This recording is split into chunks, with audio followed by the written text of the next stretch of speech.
I would like to introduce you to someone. His name is David. He has been a patient of mine, and now I see him for some maintenance work once a month. He has a very interesting story to tell. And keeping in mind that fear of speaking in front of groups is the #1 phobia in this country, let's give him a little round of applause as he comes up.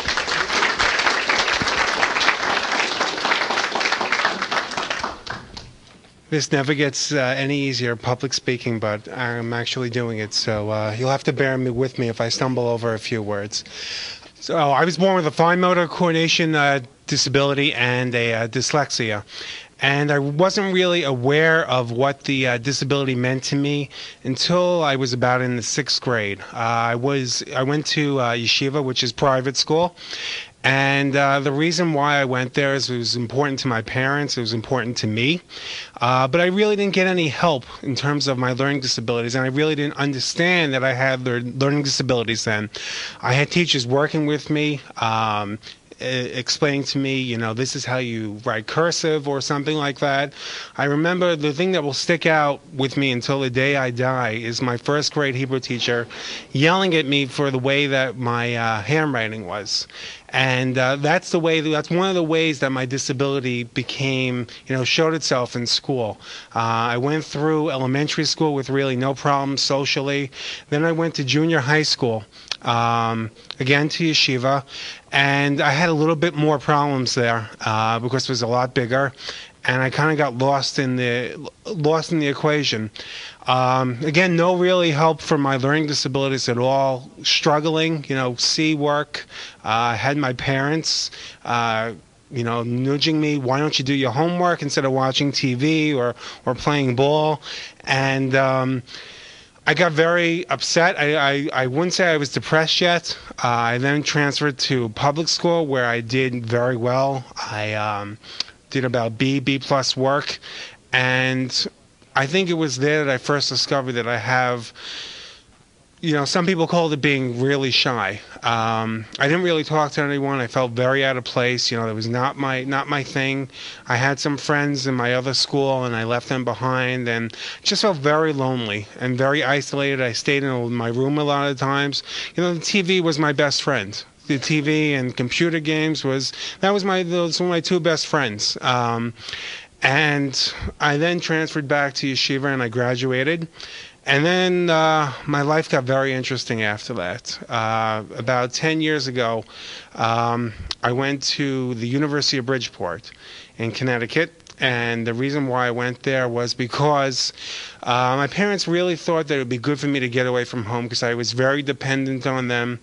I grew up in a very loving, nurturing family. My parents gave me all the love and support for myself and my 3 brothers, and it was it was fantastic to grow up in. Probably too much. Sorry, Mom.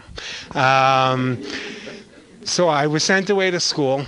And the first couple of days, I actually did go to classes, and I felt very uncomfortable. I felt like people were staring at me. No one was, everyone had their eyes on me. It doesn't matter what I was doing. And this is probably because I had very low self-esteem because I really didn't succeed in school at all. Because of the learning disability, I didn't get the proper help that I needed. The 4th day of school, I decided I'm not going to classes anymore. There's a TV in my dorm room. There are a lot of good talk shows on. I'm going to sit in my room and watch TV and eat and just be miserable. And, make up stories to my professors, tell my parents that everything's going okay. Yes, I'm going to classes. Yes, I failed the test, but I'll study harder. I turned in this paper. Can you help me with this?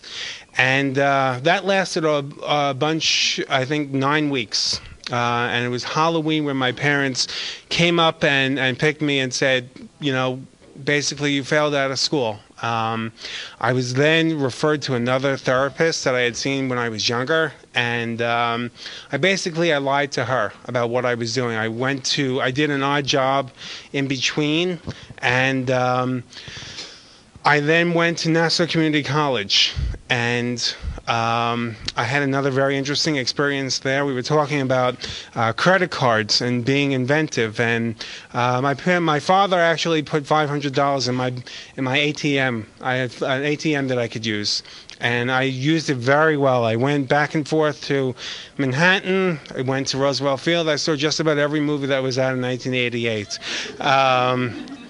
Went to Manhattan, played in the game room at Penn Station. I had a great time. Went to pizza, then went for hamburgers. I was having the best time of my life then. Of course, my parents found out that I wasn't going to classes there either.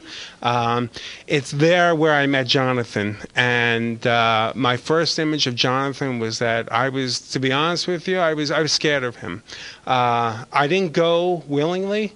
I believe my father made the phone call to him, and I remember vividly when we went, and he was a very intimidating person, and I really didn't know exactly what was wrong with me. Why was I afraid of people? I was afraid of myself. I really liked staying in my room, not really going out at all, and just being to myself, and I really thought everyone was looking at me. No socializing at all. I went to human resources, and that was probably the low point of my life, because I was told by a counselor there that you have a learning disability and you're never going to graduate college, so you just try and find something else to do. And I don't know if this woman probably did some good because she inspired me. And with going to therapy, I then went to Suffolk Community College, where my mother teaches, and I took two classes. I got 2 A's, and I got a little confidence, and I still was not really socializing. My mother was a professor there, and I stayed most of the time in her office, being friendly with her friends because they were older and they weren't as threatening as the younger people. And I went there, I graduated, and I fell in love with my first girlfriend, and I met her through a personal ed. And that relationship lasted about 8 months, and it was a really good experience for me. I was seeing Jonathan at the time. I was involved in group therapy. I was gaining confidence in myself. And then when that relationship fell apart, I had said to myself, and your children may say the same things to themselves, that, well, all I need is a relationship, or all I need is a job, or all I need is this or that. I need this one thing to be complete the equation of my life. Well, that wasn't exactly right. After that relationship failed, I kind of, went back to my old behavior. I still went to classes, but I was going to Adelphi University at the time, and I transferred. And I, still cut a lot of classes, still, avoided everyone. My social skills were not great. They were a little bit better. I started taking some communications courses and doing some public speaking, and I felt a little bit better about myself because I was going to school. I was making something of myself. And I really, they had the learning disability help at the time, but I said, I didn't get it in high school. Why am I going to get it in college? I'm going to do it on my own. And my parents were very supportive. Again, maybe even too supportive. My father and my mother, to a lesser role, did a lot of my work in college for me. My father, was in the banking world, and he had a lot of downtime in his job. And I took some history courses. My father loves history, so he got some very good grades for me. I'm very happy to say. But he did a lot of my work in college, and my mother did the typing for my papers. So I basically had it easy. I just showed up to the classes when I felt like it, and piece of cake. My father doing the papers, my mother typing the papers. All I had to do was go to class when I felt like it. My social skills, started to get a little bit better again. I started to go to parties, but feeling very uncomfortable. Standing kind of like in the background. Forcing myself to go because, that's what Jonathan and I had discussed. And he didn't say, I'm going to, monitor and make sure that you go, but it was up to me. It was my choice to go. And I went on some singles weekends and basically, just being very quiet, staying in the back, but, all the while, I guess, gaining a little bit more confidence and a little bit more confidence.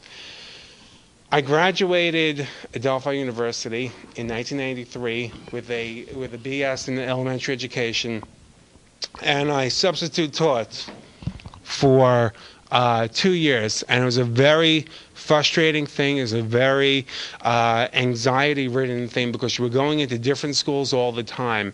And this is something that I explored with Jonathan, how I didn't have any control of the classes. And it was just, I had a major anxiety. You know, my hands would sweat, you know, my underarms would sweat, and it was just very nerve-wracking, but somehow I managed to do it. Yeah, there was still a little avoidance with me. I mean, that's one of the big things that has plagued me since I've discovered my problems, is that I've avoided things. And now that I'm here today, obviously I've, you know, cut down on that significantly, I would hope. I finally moved out of my parents' home. I moved into the city with my brother because I thought it'd be good to cut the strings, because my parents all along were very, very supportive, but I was financially dependent, emotionally dependent, and any other way you could think of, I was dependent on my parents and on my family. I moved into the city, and you know, it was just, I thought it would be very good for me. It turned out not to be so good for me. I just, basically, I was subbing, and I stayed in my apartment the whole time, watching TV.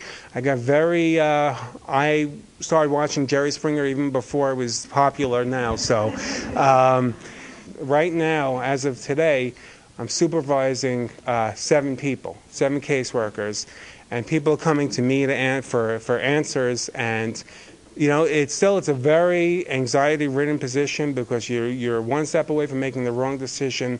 But you know, it feels good that I'm in a place of power, and that you know, I'm not the same person that I was when I first saw this man.